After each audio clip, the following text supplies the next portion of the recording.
Welcome to the Journey Podcast, a show about health, wealth, and happiness. My name is Adam Bruderly, and I am joined by my co-host, Michael Baker.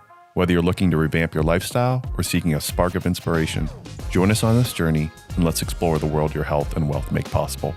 All opinions expressed by Adam and Michael and any podcast guests are solely their own opinions and do not reflect the opinions of Journey Wealth. This podcast is for informational purposes only and should not be relied upon for any health or financial decisions. Welcome back to the Journey Podcast. Today we are joined by Sarah Saunders, who is the owner, founder, and lead therapist at Purposeful Growth and Wellness. She's a licensed professional clinical counselor with an extensive background in marriage and family therapy. And on top of that, and probably more importantly, she is a wife, mother of four, daughter, and a soon-to-be marathon runner. Welcome. Yes. Thank you so much for having me. Yeah, really appreciate it. Thank you for taking the time. I know you're quite busy based upon that list. Yes, just a little bit. Well, I'd like to open up today with the kind of the first question of how you got here. Sure. Right? Your business launched a while back. Mm-hmm. I think you've had tremendous success from what we have shared and discussed in the past getting here. So build that bridge for me. Absolutely. So I knew at a very young age that I wanted to be in the helping profession. I also have that entrepreneurial spirit. My mom jokes, but I was putting flyers in people's mailboxes early on, with being CPR certified and wanted to babysit. And so I was always, eager to meet people, help where I could.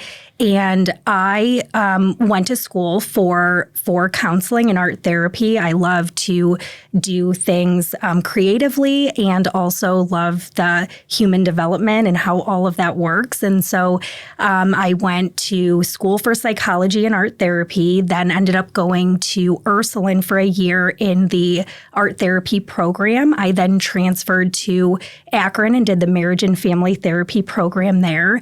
Early in my clinical work, I loved working with kids. I love kids. I have a million of them. And as I was doing my clinical work, what just kept coming up over and over is that I was making such progress with the kids. However, it felt like when they would go back home or when I would work with the parents, that's where the most disconnect was happening, which then dawned on me that these parents, they needed the support, that when we become parents, when we become, married, marriage is the one license that you don't have to renew, but it's one of the most important licenses that we hold as a, married couple. And so families were going into life with a skill deficit. And a lot of these parents felt like they were checking off the boxes. They were doing all the things they should have. And yet they were just burned out. They were depleted. And so my work really came to be when I wanted to focus on the parents. I work with men and women, but specifically women across the lifespan, motherhood across the lifespan, and just the importance of we can only be for others when we have a sturdy sense of self, when we are healthy, mind, body, spirit. And so I wanted to make sure that coming from a systemic perspective, that we were healing and breaking generational patterns that no longer served us so that we could show up differently and create connection within the walls of our home. That's amazing. And appreciate the context. Yeah. There's a lot to unpack in what you just shared in terms of both your background and more importantly, how you got to with the clients you're working with now. Mm-hmm. So that term therapy these days is tossed around pretty loosely. Sure. So could you give me or provide some context for listeners and our audience on the role of therapy enhancing individuals? And I think more importantly, as you just referenced, couples in that community, that family group. Absolutely. So our practice, it provides counseling, coaching, and consulting. I do a lot of work within the community. And one of the things that I think is so important when it comes to therapy is that although at least for me, I don't focus on the diagnosis. I focus on the symptoms. But often we can't get to a place of quote unquote life coaching or wellness coaching if there are underlying wounds, trauma. And so you have your capital T trauma and you have your lowercase t trauma. And so those capital T traumas are more, people know more of those because it's, a horrific car accident or a death in the family, some type of tragedy. But what is most important and what I work a lot with is the lowercase t traumas. And what that means is it is this integral part of you, something does not feel in alignment. And so those traumas, it's your experience and what it's done. I have a lot of background and I'm actually finishing up a course in polyvagal theory. And so understanding the automatic nervous system, understanding the parasympathetic nervous system, the mind and body connection. And so going back to your original question, therapy is there so that we can unpack some of those chapters that have led us to where we are. Coaching allows us to write the next chapters of where we want to go, but we can't do that if we are still in these previous chapters, if those have not been worked through and healed. No, that's great. And I'll take one thing there you mentioned, like that coaching aspect. In my own practice at the firm, I see tremendous amount of that. And I think the really big piece you mentioned, I think it's the big T and the little t trauma, right? We often, to your point, think about big Ts. I think about my own life working in New York, 9/11, losing a really close friend about 18 months later who got hit by a drunk driver. Those are big Ts, but those don't make them, they're big, but for someone else who has those little T's, right, they could feel the same way. Yeah. And to unpack that a little bit more, could you touch on that and how you pull that out from your patients and your clients? Absolutely. So one of my favorite questions to ask clients when they're describing a current situation that they are feeling stuck, feel free to use this or anyone listening, is when they're describing a current situation and they're basically, I hear a lot of like self-sabotage, a lot of this like should language, which leads to shame. I know I should have responded in this way. It's like their adult self isn't showing up in the way that they want. So the question I ask is, how old do you feel? And when I ask that question more times than not, it's almost this like visceral awakening, this reaction of like, oh my gosh, like I feel like I am 13 years old or I feel like I'm 21. And so that's where we start. I do a lot of timelines coming from the systemic perspective, internal family systems.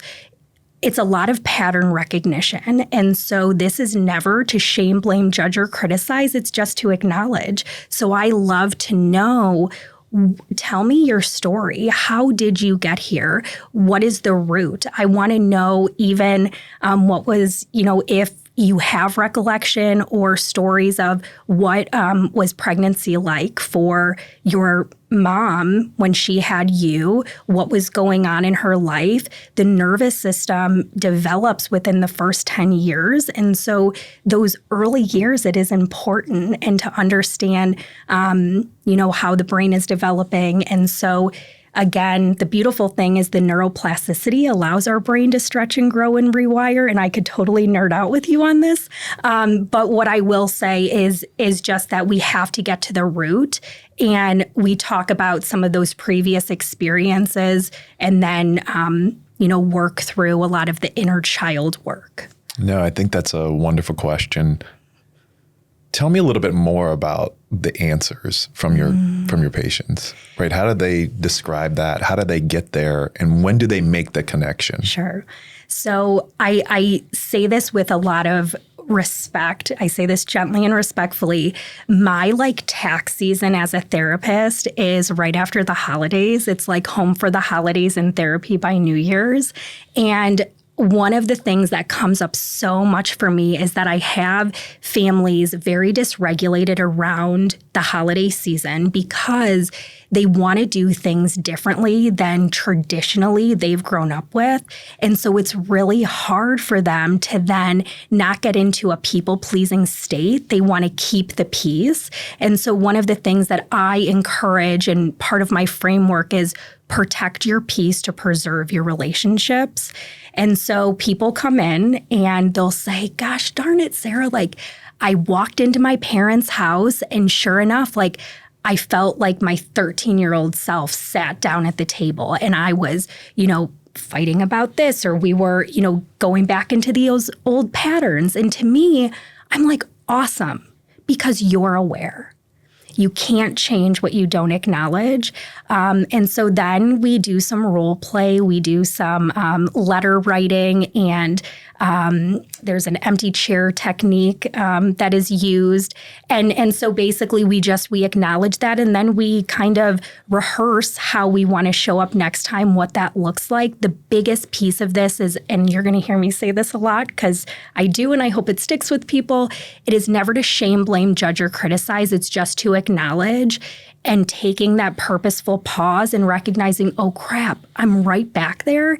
And I want to show up as my adult version, which is why I also love, you and I have had conversations outside of this time, why a mission statement is so important, and really understanding the foundation in which you come so that when you are dysregulated, and I'm happy to share kind of like the brain and the body, how that works. But when you're dysregulated, it shuts down your prefrontal cortex, which holds all of your executive functioning skills. So you're basically blacked out and your body is responding based on how your best way to feel a sense of belonging, which you can get into the people-pleasing tendencies there. So it's so important that you're remembering your core self and your mission statement and holding true into that. So you catch yourself and then can, step into that version. Yeah, that's wonderful. In a similar notion, an analogy that gets used often, you probably know right where I'm going with this, but I used to travel a long time ago, 48 weeks a year on airplanes. Yeah. But it's that speech. I would watch it or I would hear it if, now I hear with my own kids, put your mask on first, then your kid's mask. And as a parent, that's hard to think about, right? Your first notion is to help them.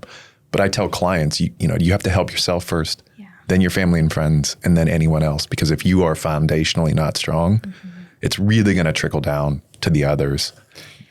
Yeah. And Adam, I will say, especially with mothers, this is so hard. And this is one of the biggest reasons that I see people come into marital therapy, because women especially, that the story they're telling themselves about how they should be, what the expectation is for them to show up as, does not feel in alignment with the way that they want. And so we have to peel the layers back of, what was your mom's role growing up? What messages were you told? There's a lot of societal messages. There's a lot of, generational conditioning that, especially for women, anytime self-care is used, I see women in my office bracing because they feel that's selfish when really I am on a mission to help people understand that selfless is losing, or selfish, if you don't want to lose your sense of self. And when you start to become selfless, you are. And so you need to put yourself first so that you can then show up in these other roles the best way that you can, because that matters. That then impacts the community, which creates generational change. No, that's wonderful. And there's a lot to unpack. I think you can transition to something I wanted to ask. When you think about what you're seeing now, right? The marriage counseling, the partnerships, the family unit, there's some really wild stats flying around right now that I've been reading up on and digging into, in my own work. 70% of all divorces are initiated by the woman in a relationship. that number threw me for a little bit of a loop. Over 50 divorces have doubled since 1990 and are expected to triple by 2030. Yeah. Just a few stats. I could keep firing away. I think it'd be way too much. But I want to pull those back to the things you see walking in the door of your office. Why are those bubbling the way they are? Are they societal? Are they the environment we're seeing now? Be it technology, husband and wife or partners both working, what kids are going through in their own lives. There's a lot to unpack, but take it any one of those and pull on one of the threads and run. Yes to all of that. There's research that shows, unfortunately, couples come to therapy 7 years too late. So no pressure to me. People are like, last stop shop, right? If I had it my way, Adam, I would, when a woman has a child, that part of that discharge summary is that they would need to have couples therapy, whether it's co-parenting or couples therapy, because again, we go into this with such a skill deficit. It is such a huge life transition. And so a lot of the couples that I am seeing right now, and I will say I feel like the message is getting out there that people are more aware of these things, but post-pandemic, there's been a lot of emotional affairs that I've been seeing. A lot of women specifically are the fog from postpartum is kind of settling, and they are coming in with a lot of frustration around division of labor within the home. Eve Rodsky, I'm not sure if you've heard of her. She has a book, Fair Trade, or Fair Play, I apologize, Fair Play. And then she also has like a card deck. And I will say I have couples and we're like, we've done the cards. And I'm like, okay, let's like unpack this because there's always layers behind that. But with this being said, what I am noticing more and more is that women are becoming more educated. Women are starting to recognize that they do see themselves outside of the home, and there's a lot of resentment that comes up also within those early childbearing years. And, there's just so many expectations that are placed on us that keeping up with the Joneses. And I just feel like these couples that I see in my space, there is so much noise in their relationship based on their past. So a lot of couples come in and I hear a lot of, my parents never fought. Things were fine. So then when conflict arises, they are like, I don't know what to do because they never learned healthy conflict resolution. Or I hear, and I can understand, because the feisty Italian in me has come out from time to time, that it's almost like there was so much conflict and kind of these rage moments. And so couples do not know how to communicate through some of these really tough things. The most healthy relationships have conflict. That's healthy. It's more of how do you communicate through that? And so I apologize to kind of go back to your original question. It's a lot of division of labor. It's a lot of trying, the woman is starting to feel resentful, wanting to do something out of the home, but feels like her role is to be at home. I'm also seeing a lot of just losing sight of the relationship. I think, again, just how we were talking about, you need to put your own oxygen mask on first. Going back to what is the mission statement for your family? How do you want to be loving on each other so that you're teaching your kids the importance of prioritizing your marriage? Me personally, with 4 little kids, it's not easy. And it's the unsexy behind the scenes of a lot of scheduling. I mean, we need to be very intentional and mindful and planful to ensure that our relationship bucket is getting what it needs, because when that dries up, we're then not able to show up for our kids in the way that they deserve. Yeah, that 100%. The division of labor, I'm sure you've seen the statistics around that. Yeah. And I'm pretty aware. I do the laundry in our house. I do the cleaning, many of those things, probably more because of OCD than anything. Sure. And I would complain if my wife did it wrong. But that is tremendously true. And I think what's really interesting, if you look at the stats as, for example, we are a financial firm, right? That, by and large, right now, women are in control of 1/3 of all households in the United States when it comes to financial decisions. Mm-hmm. By 2030, women should control about $30 trillion in assets within the United States. Wow. The educational one is really interesting. And I'm sure you're aware of many of these stats, especially with young kids right now and everything they're facing, like heights work and much of that. But in college, I believe it's right around 1.4 to 1.6 to 1 of female to male ratio in the college world. And in graduate school, it's a bigger number. It's about 1.8 or slightly higher to 1. Yeah. And to your point, from a societal perspective, there's changes on the horizon because of that. And then how do men deal with that kind of glide path of change that is coming? Yeah. And how are they preparing? Mm-hmm. And so do you talk about that with your families, especially where you may have a couple who has slightly older kids? How are they prepping and preparing? How does that change the dynamic between those partners and things like that? Absolutely. I think, it's those stats. I mean, wow. I think it's just so important that you meet families where they're at and to really talk with them about what are their expectations. I think for men, one of the things that I see the most is that they want their wife to feel empowered. They want to,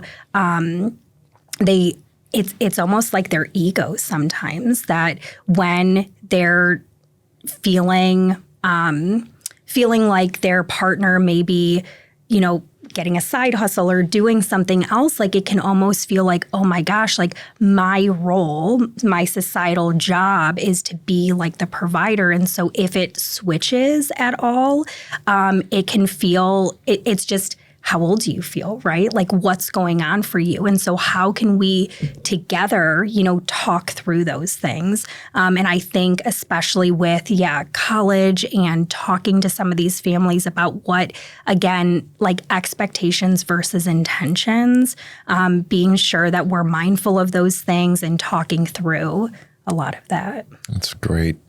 And speaking of the kids and to pull it back to some of Height's work, right? We know technology is a really big part of life, both good and bad. Sure. You're probably seeing that with your team and working with a lot of young people. But I want to bring it back to couples and partners and broader relationships. How do you see technology, meaning specifically the thing probably in both of our pockets that if we didn't have it on silent would be pinging us, drawing our attention, and many other things? How is that affecting relationships that you see? So much. I actually just had a session earlier today, and one of the common themes is love languages. Gary Chapman has the 5 love languages. And quality time is, there's words of affirmation, quality time, gift giving, acts of service, and quality time is being so limited because of technology and its use. And so going back to this idea of like being intentional, being mindful, having an awareness of that matters because our interpersonal skills are completely going in the wrong direction because we are using technology as much as we are. And one of the big themes that I talk about is connection before correction. And we cannot connect if our mind is not present.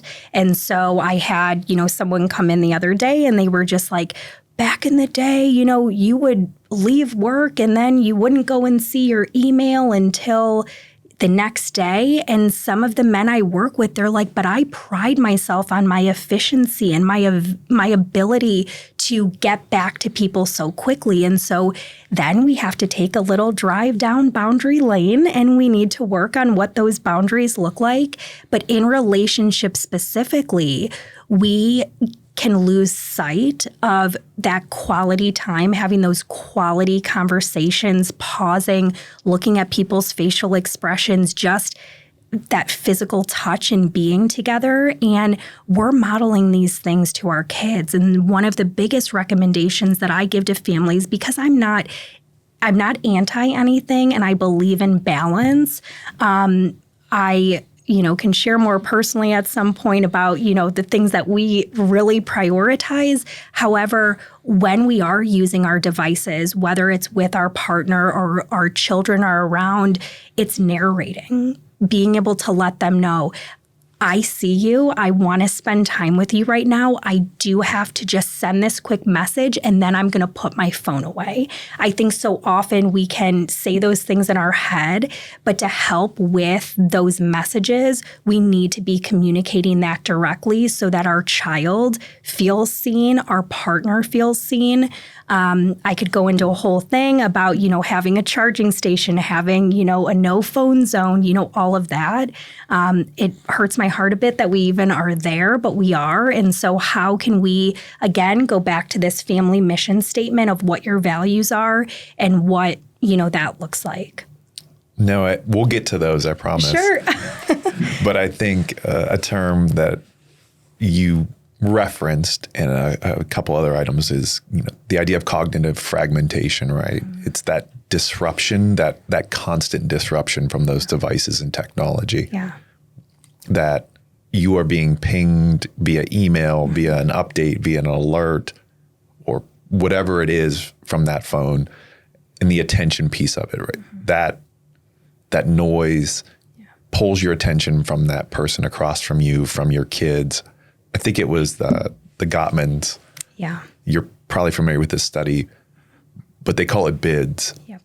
Meaning, check out that bird out the window, or I had this dream, or something happened at work, and you're saying that to your partner across from you. And the study was really around, do they look up? Do they acknowledge it? What's their response? Meaning, I don't really care, or I'm not going to look up. Or, hey, please tell me more. Love to hear it. And I believe the stat was 33% of the time, if the person didn't look up, 33% of the times those couples were not together 6 years later. For the couples who did look up, 86% of the time they were together. That's that attention piece of it. Yeah. And where I'm seeing it in the coaching clients I work with, when we do get into that mental and spiritual component, is around that. That device is now driving their behavior, their attention, their lack of self-awareness and behaviors. Mm-hmm. So with that said, that if I'm wrong on that study, please let me know. No, you're But would love to hear again some of those, ways to mitigate that. Sure. Some of the things you just referenced. Let's Absolutely. talk a little bit about some of that. Absolutely. So love the Gottmans, by the way. Distraction equals dysregulation. And when our nervous system is dysregulated, we then go into that fight, flight, freeze, or fawn. And so that distraction, these types of interaction can actually create some of that lowercase t trauma for couples. And so this is where I think bringing your awareness and being appropriately assertive in these conversations, if you are on the receiving end, like if you notice that your partner is constantly on their phone or you're feeling that disconnection, your body, pay attention to the tension, right? Pay attention to that. And I encourage couples, to communicate that. So to answer your question then, specific things to work on, I think is, what do we want phone usage to look like in the home? I think just even asking that question, and I will say it's holding space for each partner, because some people, and I don't want to pretend to know everyone's situation, but I do know some of the people that come into my space, they're like, I'm not on my phone much at all at work. And so I do want to check in on Twitter, or I do need to get back to this person because they're on a different time zone or whatever that looks like. And I think that the communication matters, how you're using the phone, and letting the person know how it's making you feel. Yeah, it's communication, right? And self-awareness. Yeah. and removing that resentment. I think resentment's back to the Gottmans, one of their top four. Yeah. 4 horsemen. Yes, thank you. I know Atia is the four Yes. horsemen too, so I kind of drew a small blank. But that resentment piece, right? Yeah, absolutely. Is really big. So as we kind of think about everything you've just shared, right? We've unpacked some, the idea of relationship, the idea of the family dynamic, some of the friction you're seeing in your own patients.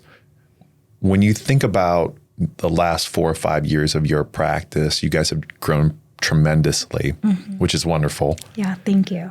What would you say walking in the door, not only for your own practice, but your partners and your team, the top 2, 3, 4 things you're seeing most often, not only for the family, but also for the kids too? Absolutely. So I'm seeing a lot of attention issues. So especially with kids, there is a lot of impulsive behavior, a lot of just lack of attention, people with concerns about children meeting developmental milestones, and just feeling like every conversation turns into a fight. Like I had mentioned, unfortunately, I'm seeing a lot more emotional affairs coming out, people that are recognizing as they're kind of hitting different seasons and phases of their life, just a lot of unhappiness, a lot of depression, a lot of anxiety. I don't know if you're familiar with the holistic psychologist, Dr. I'm like blanking on the name for a moment, but Dr. LaPera, and, she calls, some people come in and they say they're going through a midlife crisis.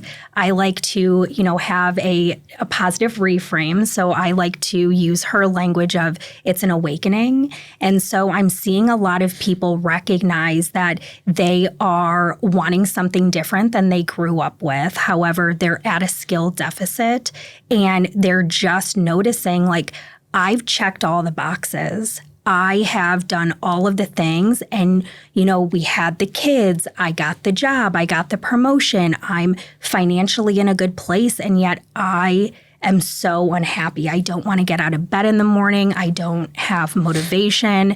Again, sometimes parents end up with me however they call about their child, and it's more so they don't know how to ask for the help. And so, yeah, I'm seeing a lot of people just really struggling internally right now. The midlife crisis. Yeah. There's a lot there. Yeah. I reference Bronnie Ware in her piece, and the number one on that list is, and maybe I'll share a little bit about Bronnie Ware. We probably talked about her in the past, but Bronnie Ware was a palliative care hospice worker in Australia, I believe. And she was doing that for a number of years, wrote a blog went viral. And really what it was in these conversations, she started to extract, what are the top 5 regrets at the end of life? Number 1 was, I wish I lived a life more true to myself. Yeah. And I think what I see in my coaching work is somewhere there's a connection there. That, to your point, I've attained the wealth I've wanted. I've bought the things I've wanted. I've had the relationship or the kids or the big house or the car or the title, and it did not meet. It met someone else's expectations and maybe didn't fulfill my expectations. Sure. And then you connect it to that work and that end of life, right, where you take all of those things away and it's just you. And how do you connect that for people? Yeah. Because I think when we think about midlife crisis, you think about somebody buying a sports car or doing something impulsive. How do you take that and help them understand that to your point, you're recognizing there's something there, and how do you take that into a meaningful component where we can make that all very positive? That is the first step in the right direction of changing your life for the things that you want, living that life that meets your expectations. Absolutely. So I love a 2 things are true mindset. The things that have gotten you to where you are now that served you, and now you want to do things differently. One of the things that I talk to my clients a lot about and I share, and it's early in my career, before I went on a big growth journey as well, this question kind of was a difficult one to think of. And now I love it. You are the one person you can't get away from. Thankfully, you can, get away from certain people, but you are the one person you can't get away from. How do you like to spend time just with you? The person that you're with, what kind of thoughts are they having? When they're alone, do you like that company? What does that person want to be doing outside of all of these other things? And so I think it's really going back to this sense of self and figuring out those things that maybe brought you joy or satisfaction or contentment. It's okay. You have permission to change your mind. And what does your current self want? And I think what's really important during this is to recognize not to do something impulsive, right? And to really pause. This is when I encourage clients. We do a lot of narrative therapy. We do a lot of writing. We do a lot of journaling. We do a lot of reflection during this time. And trying to figure out, this idea, because I think people chase happiness in a lot of different ways. There's a difference between feeling happy and feeling in alignment. And so when you are doing things that make you feel in alignment, there's, again, the polyvagal theory and somatic experience. It's really getting in, you want your internal to match your external. And there's so many of us. And this is where I forgot to mention this, like burnout is huge. And health anxiety, I see a lot of. And so it's really helping people understand internally the messages you're telling yourself, the story you're telling yourself, who you are, you want to be. You don't want to be performing constantly. You want to be showing up authentically. Right. I think you use the term happiness. I'm going to be happy. I want to be happy. I can't wait to be happy. Yeah.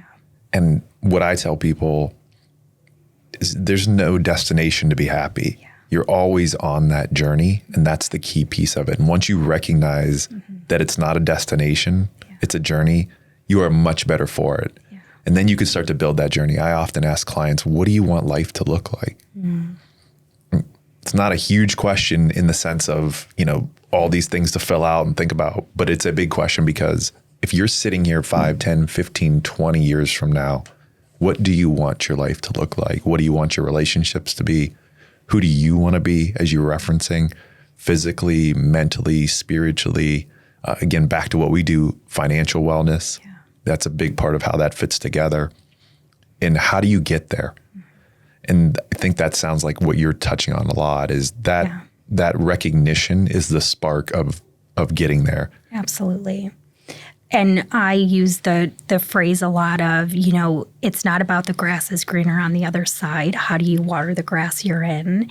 And although I do, in the community, I am a relationship expert. I believe every person sitting in front of me is an expert of themselves. And they are the hero of their story. I'm the guide to help them think through these things to get them to the life that they want to save the day. And I think it really is about just taking time to think about, and to your point, it's not what you feel is expected or what you think is going to make you happy, but really thinking about the quality of that. And so it's not just about longevity, it's about the quality of your life. And because some people, they could live long, but they could have a terrible quality of life. And the happiest people are the ones that they don't fear death, because they know that they are living every day doing what's in alignment. Not that it's easy, but that it's fulfilling. Yeah, that's that idea of health span, lifespan, happiness span. Yeah. And what is that mix like? Yeah. And I think you're spot on in referencing people don't recognize that. We're not thinking about what is that last decade, because we don't know when that last decade is. Right. I'm 44, will be 45. Yeah. I could be in my last decade. Sure. I don't know. Yeah. Ideally, it's 90, 90 or 100 if I'm lucky, Sure. if I hit the genetic lottery. Yeah. But that is a key piece. And we can all be there. So getting that spark started to understand and recognize that. Yeah. And the one thing I do want to touch on too is that people underestimate what stress does to the body. And so when our nervous system is so dysregulated and the way that our body is made, and there's research that shows, and I'm not trained in eating disorders, but I do deal with disordered eating. And there are, nutritionists and doctors that talk about it can actually be more detrimental to your body to eat a food, stress about eating a food, than actually eating that food itself. And the way that the digestive system works is that if you are super stressed out and you eat a hamburger versus eating a hamburger on vacation, your body digests that completely different. And so when we are in this trauma response, or we're operating out of this constantly, we're doing more damage to our body. And so it's really important to slow down and to recognize, what shape is our internal self really in. Well, now you're touching on the physical wellness piece, which is probably one of my favorites. Sure. But I think you're probably experiencing that, and that maybe is a good segue. Meaning inflammation, right? There's good inflammation and there's bad inflammation. Absolutely. I think there's good stress and there's bad stress. Sure. Right? The right amount of stress, and I apologize, there's some work from about 90 plus years ago, and I'm drawing a blank on the name of the scientist who did it. But it's a chart that says, hey, not enough stress, not enough growth. Too much stress, what you referenced earlier, burnout. Yeah. How do you find that right amount of stress? Because that right amount of stress puts you out of your comfort zone, increases that unlocked potential, and sets the stage for growth. Yeah. So as we kind of close out that portion of the conversation, are there a few things you can leave listeners with they can start to either think about in terms of looking internally at their own life and how can they progress, right? Do they want to approach that idea of therapy or coaching or just expanding their self-awareness? And if so, of those few things they can recognize, how do they begin that journey themselves? Absolutely. So one, I want people to remember connection before correction. That's so often in relationships, we come from a place of wanting to teach a lesson, whether it's with our kids or, catch our partner doing something and, yell at them. So one of the acronyms that I use with communication is ARCs. And so the A is for appreciation or acknowledgement. The R is for reassurance. The C is for concern or curiosity. And then the S is for solution or skill. And so what this looks like for couples, or even if you're talking with your child, is, I really appreciate you being here right now. I want you to know that I care about you, and I'm going to share something with you that it might not sit well, and I want to work through this. See the concern. I'm really concerned about, your usage on your phone, or I'm really curious about fill in the blank. And then how can we solve this together? So that collaboration piece, I think, again, it's just a little simple guide, if you will. The acknowledgement and the appreciation actually helps to regulate our nervous system so that we don't come into the conversation being defensive. Why? There's a lot of research on how why can really create a lot of defensiveness, and so help me understand. So using that language is really important. I also think it's really important to think about a joy list. What are things that bring you joy? That if leaving all the financials aside, what are things that you find fulfilling. 5 fingers, 5 senses. And so really going to the basics. What are smells that you like? What is, a taste that you like, or a material, or the feel of something? So I think that also helps you get to know you a little bit better. And those are really great grounding techniques. And then the third thing is that you don't have to be in crisis to seek therapy. And so acknowledging it is so important, and to know that there are people out there that just want to hold space to share, to hear your story. I joke about this. I say I'm on a hire fire basis. You hire me, you fire me. I'm here to support you through whatever that looks like. We have an incredible team. There's also Psychology Today that you can put in your zip code. And it's kind of like a dating site, if you will, that you can kind of, check out what would be a good fit for you. You do need to shop around, and you will know. The therapeutic rapport is the most important thing. No matter what the skill level is of someone, if you don't feel comfortable with them, you're not going to be able to share and do the deeper work. That's great. So we like to end a little bit with a couple questions specifically, and I may have dropped the ball earlier in the conversation. Yeah. But more importantly, the term, again, reference it probably every time. People are probably sick of me saying it. One of my favorite books is The Comfort Crisis. The term misogi. Yeah. Could you share, what is on the horizon for you? What's your misogi that is coming up?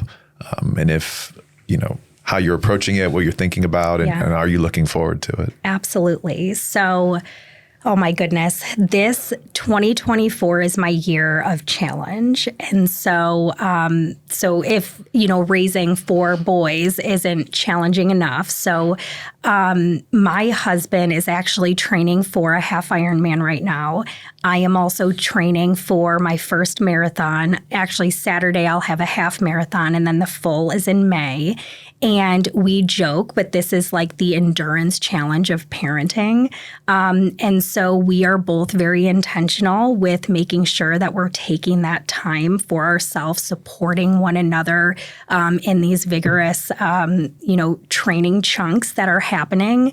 Justin, my husband, because time is limited, and ladies, if you can, understand this, when it hits like 8:30, I am just not a functioning human. And I joke with my husband, I'm like, come, let's have lunch, like midday, like I'm enjoyable, but come like 8:39, I have a bedtime. And so we wake up between 5 and 5:30 every morning. We have a mindset date. We are also doing cold plunging. And so I am under, medical care with this, because I don't think that it's always for everyone, especially if there is some deeper rooted trauma. So with the labs that I get regularly, like this is something that I'm doing. And my goodness, not only for the dopamine that I get with it, but just this I can do hard things mentality, that when I get into that water, it's like everything just quiets. And throughout the day, when I have a 7-year-old, a 5-year-old, a 3.5-year-old who is on the autism spectrum, and then a 2-year-old, all boys. And so when they are just, overstimulation is a word that I use daily. So when they are losing it, it's like I just revert back to my training. And it really helps me overcome those things. I also am doing 2024 sober. And so I've never had a negative relationship with alcohol. However, because my mornings are so sacred to me, I know that I want to feel my best. And so alcohol at this point, I, really think of that, what does this cost me versus, how is this helping? How is this hurting? And so I'm working to optimize my overall wellness. And so I'm also, not drinking. There's a lot there. There are a lot. Yes. That's great, though. It's Yeah. wonderful. Yeah. Especially, I'm familiar with the cold plunge, especially Yeah. the running piece, Yes. Ironman, Yeah. all of the above. So I know the time commitment. So kudos Yes. to you both. That is Thank you. wonderful, and good luck. Thank you. That is great. I'm sure I'll run into you out on the tow path Yes. or the hike a bike or Yes. something of that nature. As we close out, where can anyone find you if they want to search you guys out as a Yeah. team? Absolutely. So the practice is Purposeful Growth and Wellness. We are currently located in Broadview Heights, but we in August will be opening up, transitioning to Brecksville location. So we're very excited about that. You can find us on Instagram, social media, Facebook, but we're just at purposefulgrowthandwellness.com. Well, thank you so much for joining me.